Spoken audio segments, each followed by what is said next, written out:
Hey guys, there's this new game that came out just 2 days ago that really impressed me. It's a story of a husband and wife that includes a lot of blood and some paranormal activity like the wife turning into a giant spider.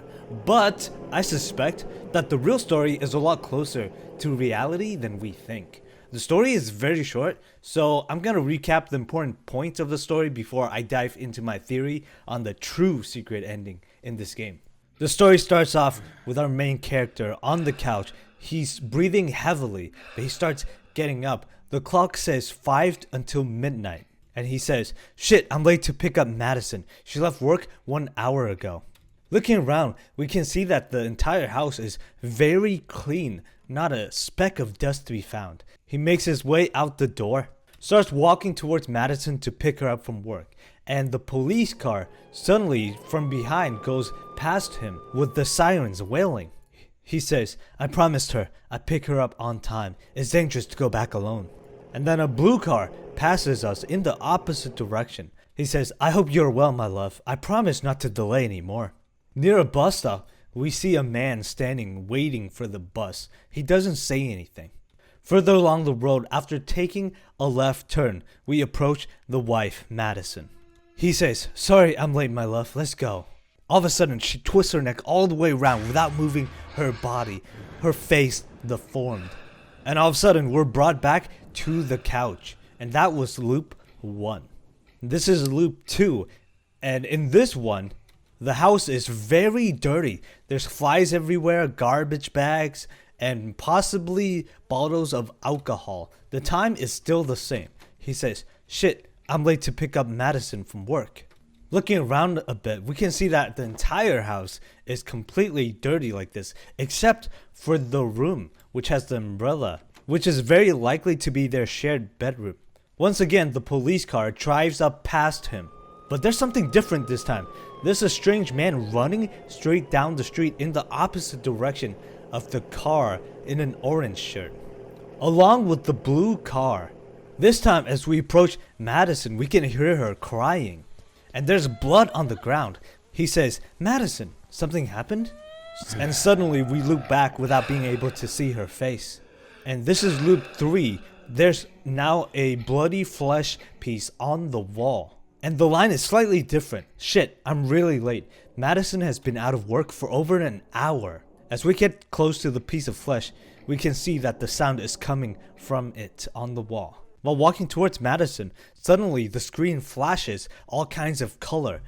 The man waiting for the bus station is all bloody, as well as the cars. He says, "I'm a piece of shit. I can't keep my promises." This time, Madison is already looking at us, and there's blood on the ground. She says, "You took so long." Loop back, there's even more bloody flesh on the wall. "Shit, I need to go pick up Madison from work. It's already midnight." Once again, we grab the umbrella because it's raining. But not just normal rain. This time it's blood rain. The screen flashes once again. "Hope you're well, my love." Everything is blood and flesh. Madison is looking at us as we approach her. Then suddenly she turns into a giant flesh monster with 6 legs that looks like a spider. We loop back, and now the house is very clean. "Shit, Madison is going to be mad at me. I'm too late to pick her up from work. It's already midnight. I hope she's okay. I'm trash. She deserves something better. I swear I'll never drink again." This time, ominous music starts up, and we can see that her hand is up in the air. And there's a guy behind her. Our character says, "Madison? Please, dude, don't shoot." He's shot anyways. Loop back, there's a ton of blood flesh on the wall. "Shit, I hesitated. Madison must have been waiting for me for over an hour." The screen flashes are back. Madison left work at 1 o'clock. Hope she's okay. Everything's blood flesh again. And there's a guy running away from where Madison should be. And he looks like the guy earlier that we saw running with the orange shirt.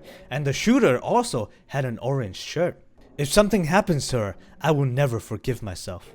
As we approach her this time, we see her lying on the ground with blood all around her. Screen flashes. We're in a very tight, narrow space with blood and flesh walls. And there's a deep voice that says,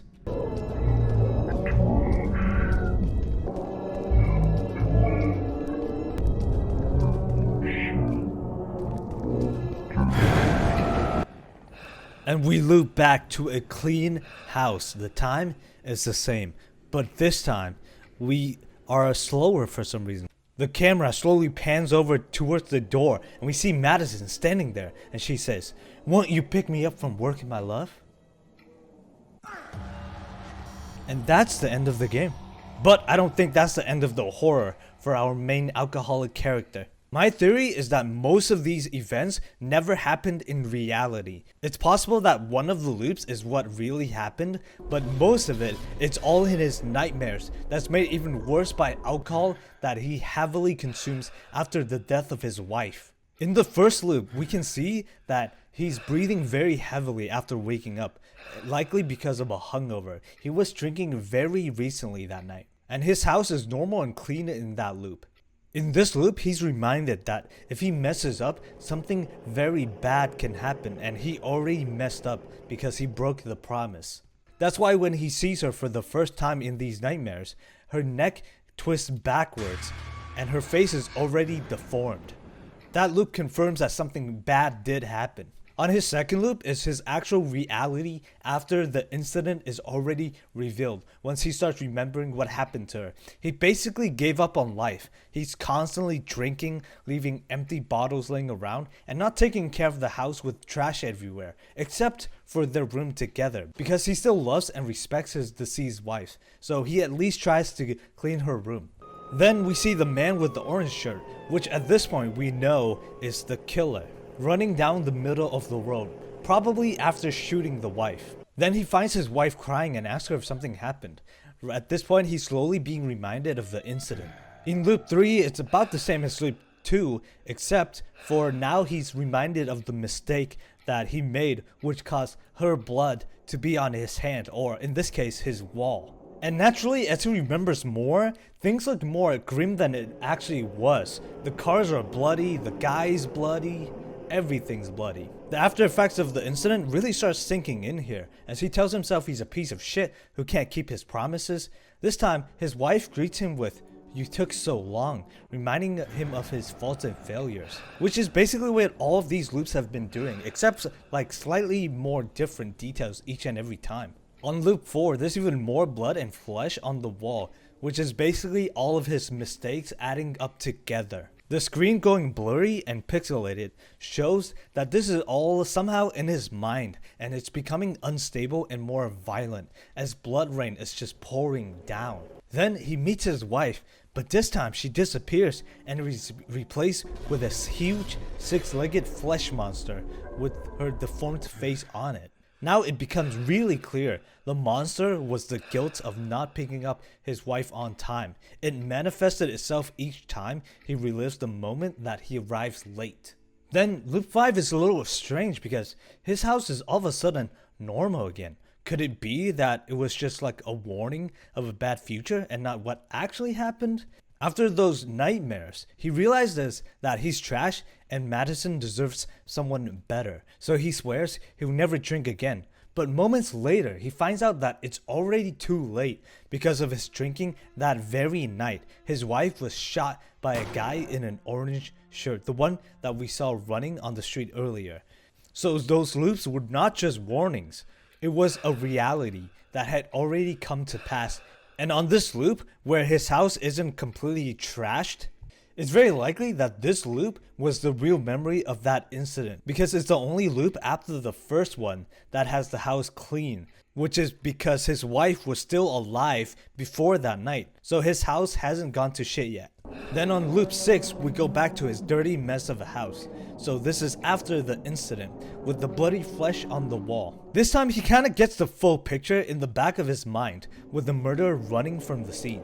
Which is why he says, if something happens to her, I will never forgive myself. This makes sense because in the past loops he's already seen what happens to her, but during the nightmare he doesn't exactly remember it. And moments later he finds out something did happen to her. She's dead this time. So in this loop, the killer has already shot her and is already running down the road. So because of what he says, he's never going to forgive himself.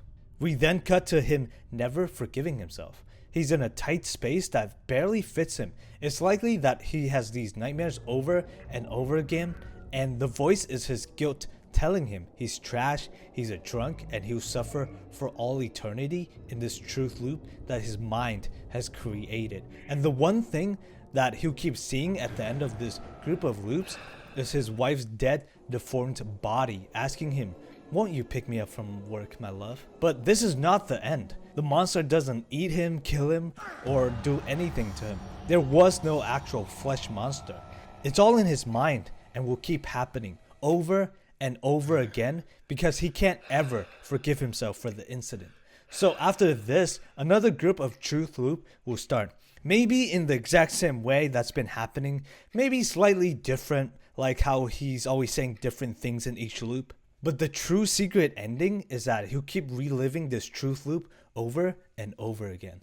So yeah guys, this is my theory on the game. Tell me if you think it's correct or you have a different theory. Make sure you like, comment, subscribe, hit the notification bell. Thanks for watching, and I'll see you guys in the next video.